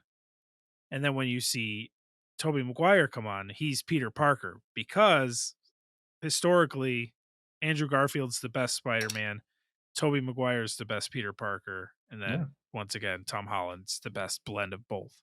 Yeah. Tom, I think, is closer to Miles Morales than he is to Peter Parker. Mhm. That's And then understandable. Miles is awesome. Yeah. I but Miles there is a comic run. I cannot remember who the enemy was. I cannot remember who it was like some AI cyborg thing. Of course, it always is. But he's experimenting on people and mutants in New York, and he captures Miles and experiments on him. But Miles escapes, Mhm. and Tony runs into him, and Miles starts to tell Tony like what was going on. Like, oh my, like he's traumatized by it, but he's telling Tony he's sitting on a rooftop talking to Tony about like what happened, and Tony, um, tells him it'll be all right. I'll handle it, and Tony hacks into this like supercomputers, blah blah blah. He finds out where it is, and human cruise missiles across New York into the side of a building to find out where this lab is, and just decimates it. Wow. Like it's a very cool because usually Tony's doing stuff for himself in the comics or more or less, but Mhm. like it triggered something in him where he's like, yeah, this isn't Gotta happening go. in New York. Oh yeah, yep. And whatever supercomputer bot and the whole dialogue he has in his head the whole time, he's like, everybody keeps everybody seems to have forgotten like who I am and like this is my tech. This is Mhm. hacks it, figures out who this AI is, goes in and just wrecks his shit. And it's a really good run. And it shows his more compassionate side. That's Kind of how he acted in Endgame, missing Peter. That sounds interesting. You convinced me. I gotta look that up now. Did you Yeah, I can't. did you happen to read the J.J. Abrams short run of Spider-Man that came out like a year ago or something like that? Because it had a lot to do with Which one like was an that? AI weird mutilation mutant. Hmm. It's not good. I would not recommend it. It was one of the Did you read worst this thing? It Spider-Man runs wasn't I've good. read. Yeah, it's like 6 issues. Save your time. It's awful. It's just Oh, Abrams mystery box in the worst format possible. Oh no. And speaking of worse stuff, sometimes I gotta go on the opposite side, a little bit villainous side. What is your least favorite character in Marvel? Oof. Oof. Um, hmm. I there's a lot of X-Men I just don't like. Gotcha. I don't know. I don't think I have a particular like, oh, this one in particular, I'm out to get you. Mhm. Um, yeah, there's a lot of X-Men stuff I was never a really big fan of. Like the comics and the movies didn't help at all. Do you like the X-Men in general from the movie standpoint, do you enjoy Yeah, them? X1 through 3, Mhm. I liked, and honestly, I really liked Days of Future Past. I thought that That was was a a solid really movie. good blend of everything and good plot. Like I thought that was a really solid plot. We don't talk about Dark Phoenix, um, and then Logan. I mean, God, all those. You But like Wolverine, right? yeah, All right, cool. yeah, no, Good. Wolverine's great. Wolverine was always good in the animated series, and then Hugh Jackman was, I mean, typecast. Mhm. He was the better typecast in RDJ for Iron Man. Like he was great. Um, It's my catchphrase. We're getting Wolverine. We've been on Wolverine watch since not the first episode of our podcast. not see, that was the thing I didn't really see trending around TikTok and the internet when the trailer Mhm. for, and he walks by, blah blah blah. Everyone was like, "Oh my god, Deadpool 3 and it's going to have Wolverine." Nobody was talking about, well, cool, now Hugh Jackman's Wolverine is in the MCU canon. Mhm. Like nobody was talking about that. And that was the first thing I thought of, like, "Oh shit. That's okay. Yeah. Okay. And they said that Wonder it's, how they're going like, to do that." not interfering with Logan because 'cause they're like, "Hey, wait, he died." We're like, "Well, that Yeah. was 2020 whatever, or 2039, 2029." It's beyond me at this point, but it sounded like, Yeah. "Okay, we're gonna try and steer this in," so that still makes sense that you loved, and it's not, like, omitting Yes. that, and I think that's a great way of go around it too. That is cool. That is cool. Now, with, the favorite characters out of the way, what Uh, is your uh, favorite Marvel movie? See, if we're going with mashups, Endgame. I love Endgame, but that is a big conglomeration. If we're going with standalones, I really love Winter Soldier. My man. Winter Soldier is, I think, one of the best MCU movies, period. Yes. That it just gets you. Great plot. That twist, though, like nobody was like, that was amazing. Great fight scenes. Cap always had the awesome fight scenes, which was and that's why Civil War. I think the next one would be Civil War because Mhm. again, it has that kind of spy mystery. What's going on? The swerve at the end. That movie delivered my favorite line in the entire goddamn MCU when they walk into the missile silo and Cap throws his shield at the window and it bounces off because Zemo's there. Mhm. And he's like, "Nice try, Cap. But this bunker was built to withstand the blast of a whatever Russian missile." And Tony's just like, "Betting I can beat that." Dude, I lost it. Like, I was just like, that. Yes. Like, whoever wrote that line, give them a raise because you probably could. And that was gonna be my Like, next just question. so not, just betting I can beat that. Yeah, oh yeah. I was Well, dying. may I ask, do you have a Winter Soldier arm that you've 3D printed? I tried, I couldn't get the scaling right, and then I think it was kind of around the time where I started having to pack up in England to move. So no, I never made one. I probably will start looking into it again with Captain America 4 coming out because Mhm. I'm sure Bucky's gonna show up. Right. And can Thunderbolts. we, yeah, oh yeah, Thunderbolt. Can we just appreciate Sam and Bucky's relationship at the end of Captain America and the Winter Soldier? Um, There you go. loved it. That was just such a cool oh my god. And then going back and watching Civil War and seeing how much they hated each other just makes it that much better. Like, you two are gonna like each other I in one hate you. day. Going from, like, "Can you I move your seat I up?" hate you. No. To, No, just, "Can you do that sooner?" I hate you. To I hate hanging you. out in the bayou and Bucky low key passing at, Sarah. yep, at Sarah. We all saw it. Well, Hmm. awesome, man. I mean, the last question I have too, with you brought up Captain America 4. So, what would you say you're most looking forward to in the MCU? Phase 4 is pretty much at the end right now with Wakanda Forever, but there's Phase 6, Phase 5, all this Avengers stuff. What is going on? What are you most excited for? Two things. First up is going to be the introduction of Riri Williams in Black Panther. I'm Yes. very excited to see how they introduce her into the MCU because historically she makes an Iron Man suit by finding a part to an Iron Man suit, reverse engineers it, finds data online, blah blah blah. Tony's system activates that somebody stole his suit, but he doesn't have a, so yeah, like her whole introduction in the comics is great, where he decides, oh, you're just a girl, and then he has his AI train her and guide her, which is awesome.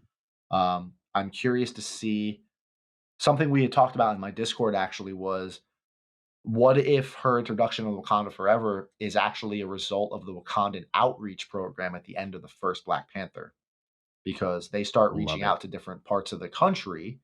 And I'm not sure where T'Chaka and Killmonger were from. Like, where was it? Boston? I know it was just some kind of, it was a more like rundown area. I don't know if it was in Boston though, but that's where she's from apparently in the movie. Mhm. So what if as the Wakandans now come out, because we also don't know what they were doing those 5 years during the snap.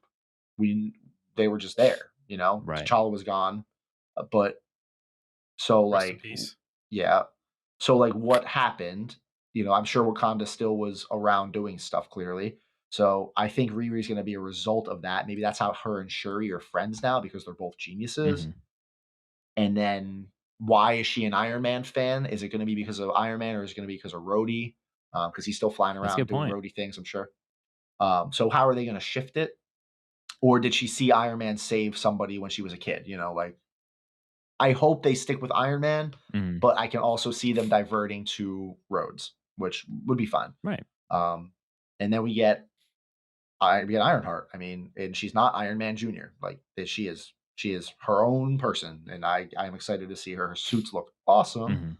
Mhm. Um, and then because of that, after that, she's getting her own Disney Plus series, and then we have Armor Wars, where I think that's going to be a direct result of Ironheart, Mhm.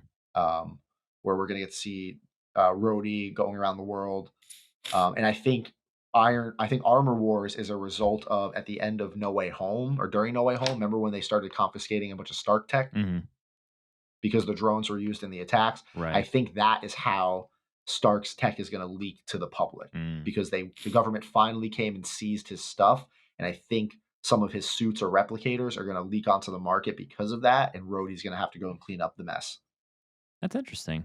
I like that a lot though, because it's like, oh, we got a lot of bad stuff out. We need to figure out how we can, curtail all the damage And potentially. And nearly every single incident that's happened in the entire MCU line has more or less, especially phase like 1, 2, and 3, has been Tony's fault. Yeah. That, Eh, that's fair. He's done some stuff. Ultron, the Sokovia Accords, and then Cap leaving, and a lot of stuff has been Tony's fault. So if he continues to have ripples, wouldn't surprise me. That is totally pretty accurate, honestly. Oh, and then the Easter egg they left in Endgame that no one's explained yet, but it's there. When Bad Nebula comes up and opens up the time portal, Hmm. and she's going through the files, there's a little clip, and it says I think 2050 55.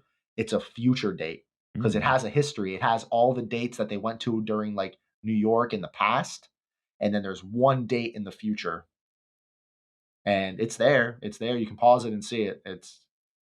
And then when the place gets glass floored by Thanos, Tony's helping Steve up out of the rubble, and he's like, "What happened?" Tony says a really weird line. He's like, "When you mess with time, time tends to mess back." Very odd line, but it's there. Mm. So there's theories that somebody, probably Tony, traveled to the future to get some help with something, and that's going to lead into Kang the Conqueror because he's Iron Lad from the future. Who, Mm. yeah, that would be such a amazing connection. I am holding my breath for it though. You just got me very excited, and you know what? I did Go not know ahead, about that stuff. I guess watch Endgame I, again. I guess I just gotta There, gotta watch it again. yes, you gotta watch Endgame. I'm so sorry to ruin your night like that. No, it is okay. Yeah. didn't you So just watch Endgame like last week, Devin, after the 4 hour live live stream? stream. Yeah, but I fell asleep after 20 minutes because it was a 4 hour live stream, and my body said, "Go that fuck to sleep." But by the way, it's called Iron Man versus Quantum. Iron Man versus Quantum. Perfect. Yep. Awesome. Yep. And he goes and he lays down some law. It's great. That is awesome. Nice. Well, this kind of brings us to the end here. I mean, we talked about so much from the 3D printing community to how to get started to cosplay to, the favorite fan moments and what makes it all worth it at the end. So just want to thank you so much. And I thanks do again for having you on here. Yeah, go ahead, Louis. I do have at least two more questions. My first question would be, how often do people tell you that Frankly Built was able to build this in a cave with a box of scraps? Do you hear that often? Yeah, that comment pops up a lot. My old studio back in England, above the closet that was in my room, I had actually a little label that said the cave. Oh, So, nice. yep. And then added to that, do you have a box of scraps that you keep around just for shits and giggles? Oh, I mean, yeah, I have a whole box of scrap prints in the garage, scrap wires and electronics in there in the closet. Oh yeah, there's definitely a box of scraps around here for sure. There it is. Yeah, Thank you, Louis. I totally forgot about asking about the good old box of scraps Box of questions. scraps. yeah. Yeah. I need to get that tattooed on me or something. There you go. Do you actually have any Marvel tattoos? Not yet. I'm actually trying in the market for an artist, a local artist. I got to start shopping around because I have an idea for a sleeve I finally want to get that has. It's a lot of Marvel. It's a lot of everything. It's Nice. going to be a blend of anime, manga, Marvel. But it has to be done right, or I think it would look just tacky. So Fair enough. Yeah. Can relate. That's awesome, man. Well, thank you again for having just the time. It's been a blast just being able to talk about all this, learn more about it, and just kind of getting to know you. no, no problem, man. Thank you guys for having me. I really appreciate Yeah, it. of course. Now you have probably millions of things in store right now from all your endeavors and efforts and everything you're doing right now. But is there Yeah. anything you just want to kind of like plug right now, sharing what people should be looking out for from Frankly Built? A lot more videos because this is my job now. But I am in the. I have my next 3 costumes planned. Ooh, I will. I won't say what my third one is because it's another Iron Man suit, but it's gonna be much quicker than Star Booster was. It needs to be. Um, and then I'm working on a Red Hood cosplay ooh, that nice. I've always wanted to Dope. do, but it's finally time to do it. And it's gonna be an interchangeable Red Hood cosplay because he has so many different cool masks. But the main body and one I'm focusing on is the one from the Arkham Knight games. Mm. Yeah. And then the fifth one is also kind of a secret, but it was kind of on my Instagram story in little bits, but they've expired. So, Well, awesome. That all sounds really exciting. Can't wait to see how everything turns out and figure out what these mystery costumes are. oh, and then costume 6 is actually going to be a Gundam cosplay that I have a very amazing idea for that. What Well, Gundam, if you can't say? Gundam Heavy Have Arms. you? Yes. I want Wing Zero is my favorite, but if I'm gonna Yes. do Wing Zero, it needs to be proper, and I the wings That's hard. I can't do those wings yet. So we're gonna do Heavy Arms Kai from the Endless Waltz movie, the blue one. Yes, yes, yes. I have Yep. I built a couple gun plot and everything, and Heavy Arms is in my collection, and I'm a I big have Gundam guy. 50 Gundam models sitting in a closet in the other room. Oh man. I'm just imagine a Gundam cosplay of Heavy Arms where he tilts back a little bit, puts the guns up, and then all of the missile pods open. Oh my god. If I can make a mask open, I've never seen anybody do a Gundam cosplay like that. So You know, I must say, we're like, gonna when I see Gundam cosplay, I'm just blown away because oh, can't wait. that It's is not gonna be all cool. 3D printed.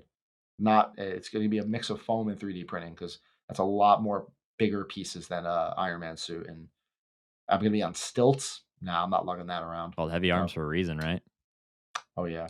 Yeah. I wanna try to make the barrels spin too with some smoke coming out the end. Jeez, Oh yeah. man. Oh, I have plans, dude. He's my favorite next to Zero. So I wish more people knew who Gundam Prometheus was, but unfortunately, you probably don't even know who that is, do you? I don't think I do. Is Now I need to look it up to You see if I did you recognize grow this. up? Did you grow up watching Gundam Wing and then Endless Yeah. Waltz? Well, here you go. Merry Christmas. Look up Gundam Wing Frozen Teardrop. It's the sequel. Oh, I never knew this existed. Yep. And They go to Mars. was it just a It's like manga, or did they actually do it it was animated? just a manga. They never animated it. That's why people don't know about it. But the suit Ah. designs, yep. Hero is frozen. A bunch of other stuff happens. And then Wing Gundam Zero Snow White is his new suit. It's a beautiful suit. And then Gundam Prometheus is Troa Barton's descendant, who takes Gundam Heavy Arms and it turns it into It like looks like a cross this. almost. Yeah, you looked up Gundam Prometheus. yeah. Yeah, it's Heavy Arms. It's Heavy Arms, but just like asymmetric. Oh, this And reminds me he's of sick looking. the one guy who had the Wolfwood. from Trigun. Wolfwood from Trigun. Yes. Oh my Yep. god. Wolfwood. Yep. There's a lot of cool suits. Epion Bi, Epion White. There are some cool suits in that manga. But Well, it gave me good manga to go relive my Gundam fascination through. Some Iron Man and Miles Morales. I don't know what else I can like go all right, crazy. And I gotta watch Endgame, so I got a lot to read and watch now, there you guys. go. Don't worry. Next time we talk, I'm gonna convince you to start watching One Piece. I do it to everybody. You know what? I'll do it just because he said so. Because he told me to. Worth it. It is so worth it. 1,000+ episodes. Doesn't matter. Best story I've ever experienced. Awesome. Well, 6 seasons in a movie, right? Well, thank you again so much. We'll have everything like your links to your website and your link tree and your socials, of course, YouTube channel, all in the show notes. But is there anywhere you want people to go ahead right now to go check you out at? YouTube. Check out my YouTube, youtube.com/franklybuilt. Heck No yeah. spaces or underscores or anything. I am working on a website though, so that'll be coming out soon eventually. Nice. Well, we're looking forward to it. And once again, thank you so much for the time. You are welcome anytime in the future. If you want to even talk about just some Gundam stuff, I apologize, Louis. Not often I can Cool. talk about Gundam on a Marvel podcast too. I know a lot. Oh man. Well, awesome. And also, did you mention what your next convention you're going to be at that people might be able to see in person? Anime New York, November 18th and 20th, and that'll probably be my last con of the year. And then on the website that I'm launching in January, it'll have all of the cons I will be at through the year. Oh, sick. That's the point. Nice. Yeah, it'll have an event. It'll have an event tab to track it. Awesome. It's like Santa, right? Yep. Right. Well, hopefully, if you're making a trip to Chicago too, we'll load me up with you. C2E2. Perfect. Well, awesome. Well, that does it for this episode of Earth 894. They're the last. Right, Louis? It's been real. Absolutely. Thank you guys. Thank you so much. Thank you. That does it. Make sure you guys check out the show notes for everything to check out Frankly Built, as well as get this episode review and share with a friend.